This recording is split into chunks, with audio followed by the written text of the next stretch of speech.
Ny mety ho toetry ny andro eny an-dranomasina ny talata voalohan'ny volana martsa 2022 amin'ny 9 ora maraina hatramin'ny alarobia 2 martsa 2022 amin'ny 9 ora maraina. Ho an'ny morontsiraka atsinanana Kapitambra hatrany Kapesta anorana tandrifin-drahona mety araha ikotrika indraindray io vaovao fisokandrivotra ka ho sivy hatramin'ny 9 kilometatra isan'ora fa hitoetra ho avy andrefana kosa amin'ny ankapobeny any avaratry Vohemara ka ho sivy hatramin'ny 20 kilometatra isan'ora andiny mpanonja ny ranomasina avy ny onjy manodidina ny 1 metatra.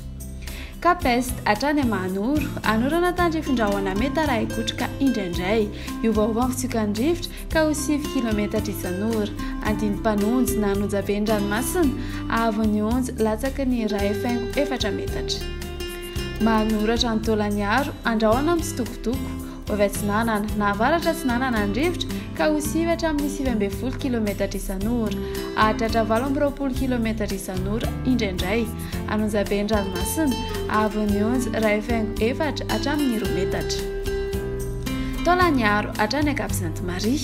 holalovana orana tandrifin-drahona ho avy atsinanana somary atsimo atsinanana andrivotra ka ho sivy hatramin'ny 20 kilometatra isan'ora anonja be ny ranomasina avy ny onjy 2 hatramin'ny 2.10 metatra.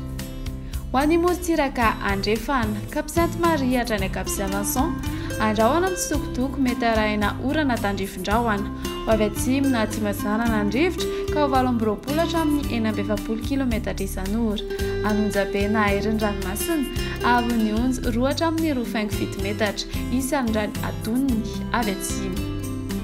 Cap Saint-Vincent hatrany Cap Saint-André anoram-baratra ho avy avaratra na avaratra atsinanana andrivotra ka ho sivy hatramin'ny 20 kilometatra isan'ora hahatratra 7 kilometatra isan'ora indraindray andiny mpanonjy na anonja be ny ranomasina ny manakaiky amin'ny morontsiraka Menabe andiny mpanonja ny ranomasina ny manakaiky amin'ny morontsiraka Melaky avy ny onjy 1 hatramin'ny 2 metatra hahatratra 2.10 metatra amin'ny manakaiky ny Cap Saint-Vincent fa latsaky ny 1 metatra kosa ny anakafa. Cap Saint-André hatrany Analalava anorana tandrifin-drahona mety araha ikotrika indraindray ho avy andrefana na atsimo andrefana andrivotra ka ho sivy hatramin'ny 9 kilometatra isan'ora ho tony na andiny mpanonja ny ranomasina avy ny onjy latsaky ny 1 metatra. Analalava hatrany Kapitambra